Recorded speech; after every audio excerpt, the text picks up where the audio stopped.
What's going on there, friends and neighbors? I'm Rob Reviews, and today I am taking a look at the Godzilla GMK Atomic Blast version figure from NECA. Now, since this guy's release, I've heard mixed things about him. There are a few videos up on YouTube, and the main complaint that I'm seeing from a lot of people is that they don't like the splattered blue all over him.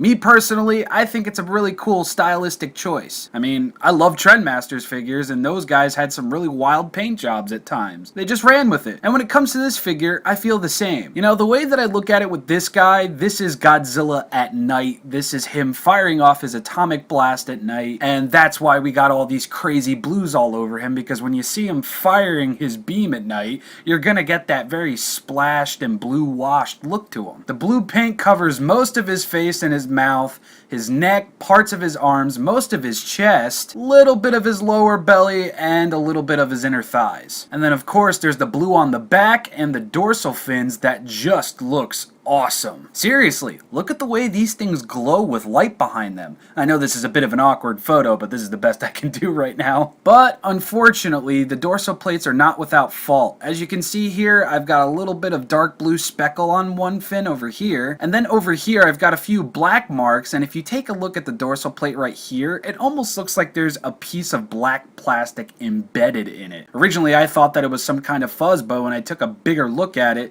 it's embedded into the fin. But at the same time, look at the speckle right here. Yeah, look at that speckle. That shit looks awesome. Ugh. So aside from a few little speckle details and that weird embedded black thing, I really like the dorsal fins, and I think they came out really, really well. Unfortunately, all the blue paint and all that awesome ends at the base of the tail, and then the dorsal plates just become black as they get smaller. Another thing that really sets this guy apart from his original release is that he comes with an effect part, and the effect part looks awesome, both in and out of his mouth. This is where most of my praise for this figure is going to come from. Its effect piece. It clips right into the mouth, no stand needed, and it saves up a lot of shelf space. You know, for something so simple, you think SH Monster Arts and other companies would have just done this already, but as far as I know, I haven't seen this yet. And it looks awesome, and for something so simple, it works out really, really well. So overall, when it comes to paint and detail on this guy, you're essentially going to get the same thing detail-wise. He is very nicely detailed. But I feel like the blue paint that's just spattered all over him really helps bring out a lot of that hidden detail that you don't see at first glance. So in a way, I think this blue paint really does help the figure out. I mean, when you look at his face, you can see all the ridges and all the little details. Same with his neck, same with his belly, same with his arms and hands and legs. Looks awesome. And again, the dorsal plates are so very prime, so cool. Well, that pretty much wraps it up for paint and detail, so let's head over to articulation. Alright, let's start going over articulation. So, as per usual, arms can go around. There's a bend at the elbow right here. Before I continue on, I just want to say, when you pick this guy up, be ready to soak him in hot water. This guy was all stuck. I couldn't move his neck, I couldn't move his arms, I couldn't move his legs, I couldn't even bend his legs. Even the base of the tail over here gave me a big problem. The only place that didn't give me a big problem is right over here. But oh my god, that is the most soaking I've had to do for a figure ever. Like, even as I'm recording over here, there's like a bunch of excess paint over here just coming off of the figure. But let's continue on. So, bend at the elbow, bend in about that much. Hands are on ball joints. We got a hinge over here at the palm so he can open up and he can close as well. As per usual, the mouth can open and close. He can look down pretty far. He can look up pretty far as well. The neck, oh man, he is still stiff. The neck can go all the way around like so. No ab crunch. He can't really go back too much, but he can twist and turn a bunch.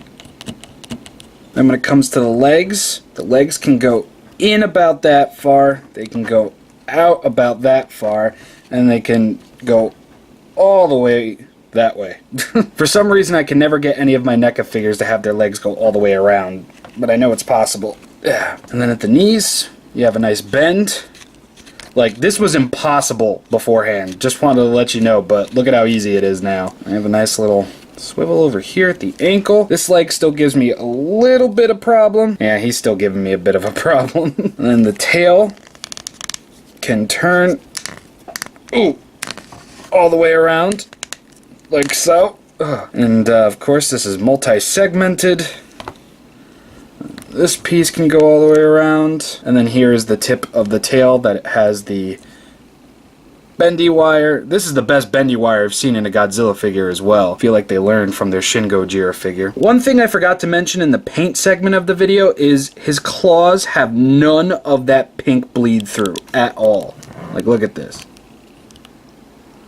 See that? No pink. It's all this very dark monotone gray with a little bit of black, little bit of blue bleeding over onto the fingernails, but I'll take that tiny bit of blue paint over that pink any day. And on the feet, no pink.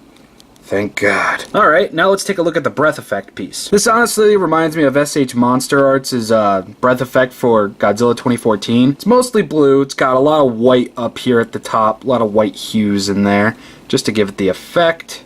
Looks really nice. Alright, so how do you put this thing into his mouth? First, you're going to look for these markings right here. These show that this is the top of the breath effect. This is where his teeth are going to sit. Open up his mouth. You can see that there's a little bit of an opening back there. It's not all solid back. You're going to line it up like so. Holes, teeth. And then when you push in, it should just click in. Like so. And you can have his mouth open like that. You can have it closed, whatever you prefer. But yeah, look at that.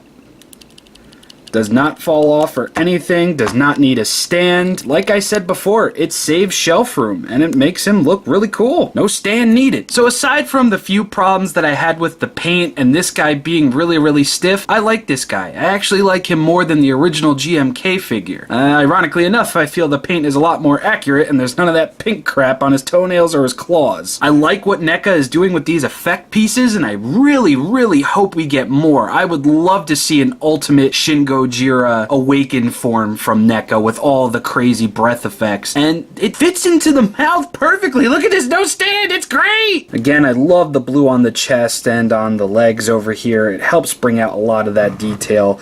The dorsal plates are fantastic. I just love the way that they glow in the light like that. Even here you can see that they're glowing. One last nitpick, I just wish this blue would have continued up to the tip of the tail. I really do. I feel like that just would have pushed this guy way over the edge and made him look even cooler.